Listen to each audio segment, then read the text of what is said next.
It didn't start as an argument. That's what made it worse. If they had shouted, if they had made it emotional, if there had been some kind of chaos to match what they were doing, maybe it would have made more sense. But there wasn't. Everything about it was calm. Planned. Final. "We've been thinking," my mother said that evening, standing in the doorway of my room like she already owned the decision she was about to deliver. "And it's time we make some adjustments." Adjustments. That word always comes before something gets taken. I didn't respond right away. I was sitting at my desk, laptop open, work still on the screen, numbers moving, calculations updating, things that actually mattered, even if no one in that house ever asked about them. "What kind of adjustments?" I asked calmly. My father stepped in behind her, arms folded, expression steady. "Your brother is coming back," he said. "He needs space." Of course he did. He always did. "And?" I asked. My mother didn't hesitate. "We're giving him your room." Just like that. No build-up, no hesitation. Just a decision. I leaned back slightly in my chair, letting the words settle, not reacting, not questioning, just processing. Because moments like that aren't about surprise. They're about confirmation. "And where am I supposed to go?" I asked. My father shrugged slightly. "You'll figure something out," he said. "You're used to that. Used to that." Another quiet line. Another assumption. "You don't really need this space anyway," my mother added. "You're always on your laptop. You can work from anywhere." Work. That's what they called it. Even after everything. Even after 3 years of consistency, they never bothered to understand. "This isn't about space," I said. "It is," my father replied quickly. "He has a real career. He needs a proper setup." There it was. Not hidden. Not softened. Just clear. A real career. Implying mine wasn't. My brother walked in a moment later, phone in his hand, barely looking up. "I told you, I don't need anything complicated," he said casually. "Just somewhere comfortable." Of course. Comfortable. That's all he ever needed. Because everything else was already handled. I looked at him for a second, then back at them. "You've already decided," I said. "Yes," my mother replied.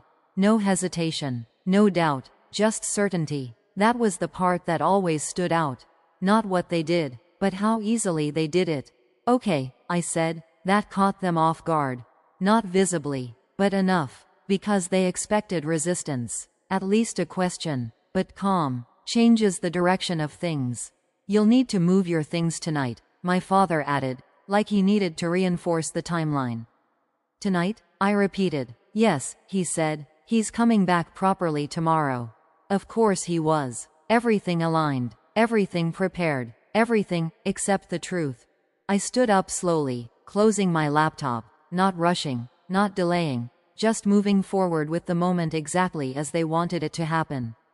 "Fine," I said, and I meant it, not for the reason they thought, but because I understood something they didn't. They believed they were giving something away. But you can't give away something if you don't own it. The next few hours were quiet. No arguments. No emotional scenes. Just movement. Packing. Organizing. Removing pieces of a space that had already been taken before I even started. My brother didn't help. He didn't need to. From his perspective, this was normal, expected, deserved. And my parents? They watched. Not closely. Not intentionally. Just enough to make sure it was happening. Because control, for them, wasn't about force. It was about assumption. By the time I carried the last box out of the room, everything was done. The space was empty. Ready. Available. Just the way they wanted it. "Good," my mother said, glancing inside. "This will work. Work. For them." I didn't respond. I just picked up my bag and walked toward the door. "Where are you going?" my father asked. "Out," I said. "You'll be back?" he added. I paused for a second. Then said, "We'll see." Because that depended on them. Not me. I stepped outside without looking back, the door closing behind me with a quiet finality that felt exactly like what it was. An ending. At least, that's what they thought. I didn't go far that night. Not because I didn't have options, but because I didn't need distance. I needed clarity. And clarity doesn't come from running away from something. It comes from understanding exactly what it is. I checked into a quiet hotel not too far from the house. Nothing extravagant, just enough space to sit, think, and let everything settle into place. From the outside, nothing had changed. But from my side, everything had. I placed my bag down, sat near the window, and opened my laptop again. The same numbers, the same accounts, the same structure I had been maintaining for the last 3 years. Every payment, every transfer, every month, the mortgage, handled, quietly, consistently, without interruption, without recognition, without question, because they never asked, and I never told them. Not when it started, not when it continued, not even when it became the only reason the house still existed the way it did. Because timing matters, and this moment was finally right. The next morning, I didn't rush. I didn't wake up early to confront anyone. I didn't make emotional calls. I didn't try to explain what they had done wrong. Because this wasn't about explaining. It was about showing. I made one call. Short, clear, professional. Proceed, I said. That was all. No details. No hesitation. Because everything had already been prepared. The process didn't start loudly. It never does. Ownership doesn't shift with noise. It shifts with structure. By midday, the first changes were in place. Not visible from the outside, but very real on the inside. Account access updated. Payment controls adjusted. Authority redirected. The kind of changes that don't cause panic immediately, but create confusion. And confusion always comes before realization. My phone rang not long after. My father. I let it ring once. Twice. Then answered. What did you do? He asked, his voice tight, controlled, but already carrying something underneath. I didn't do anything, I replied calmly. That's not true, he said. The bank called. There are changes. Payments. Everything looks different. Of course it did, because for the first time, they were seeing it. You said I wasn't contributing, I replied. That's not what this is about, he said quickly. It is, I said. A pause. Longer. Because now, he didn't have control of the conversation anymore. You need to fix this, he added, his tone shifting slightly. Whatever you changed, reverse it. No, I said. Simple, clear, final. You can't just, he started, then stopped. Because he realized something. Something important. You've been paying it, he said slowly. Not a question. A realization. Yes, I replied. Silence. Heavy. Real. For how long? He asked. 3 years. The number stayed in the air. Because it changed everything. That's not possible, he said quietly. It is, I answered.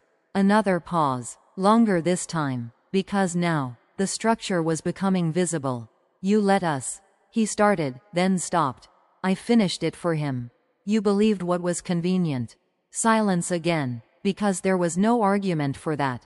No defense. No version of the story that worked anymore. And the house? He asked. I looked out the window for a second, then back at nothing in particular. The house, I said, is tied to the mortgage.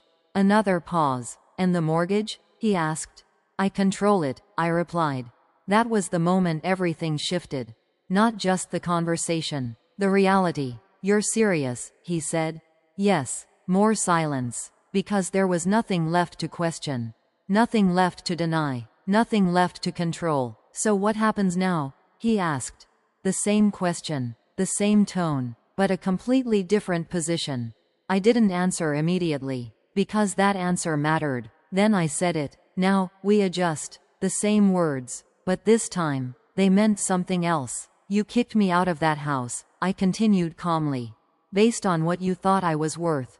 No response. Because there was none. But the house you gave away, I added, was never yours to begin with. The line stayed quiet for a second longer. Then ended. I closed my laptop slowly and stood up, looking out the window one last time. They thought they had control. They thought they were making decisions. They thought they understood everything that mattered. But what they didn't realize was simple. You can't take something from someone when they've been holding it together all along.